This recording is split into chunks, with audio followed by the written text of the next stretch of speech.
Kelsey Carlson.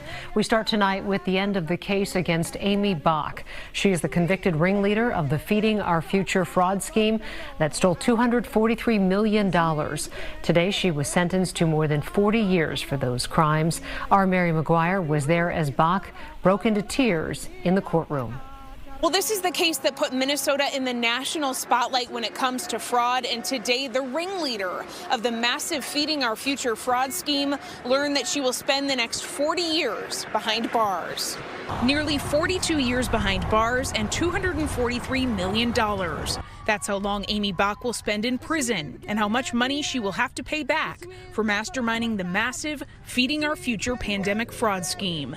This was an unprecedented crime in Minnesota and in our country's history. So it only makes sense that we have an unprecedented sentence, which is what the judge did here.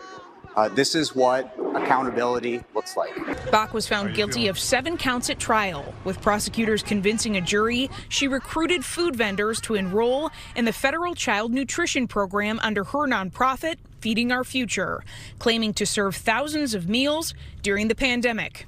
In reality, many of those numbers were inflated or just plain made up, with Bach and her co-conspirators ultimately stealing $250 million in taxpayer money. Bach had a chance to address the court, sobbing and saying, "I'm sorry," multiple times.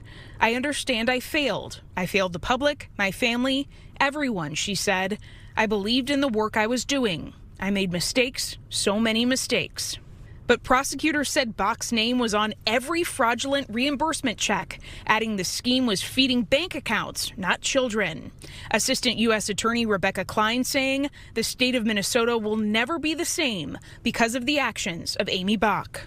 Judge Nancy Brazel agreeing, handing down the 4-decade-long sentence, even finding Bach committed perjury multiple times in her testimony at trial. Amy made nothing, relatively, compared to the amount. After court, Bach's defense team still arguing Bach didn't make a ton of money off the scheme, trying to paint her as someone with good intentions. Amy Bach wanted to give access to food program professionalism. She didn't set out to commit fraud. She saw the East African communities. She saw minorities in need of food and professional development. She gave them access, and they betrayed her. And she's going away for 42 years. Well, this saga is not over just yet. Nearly 80 people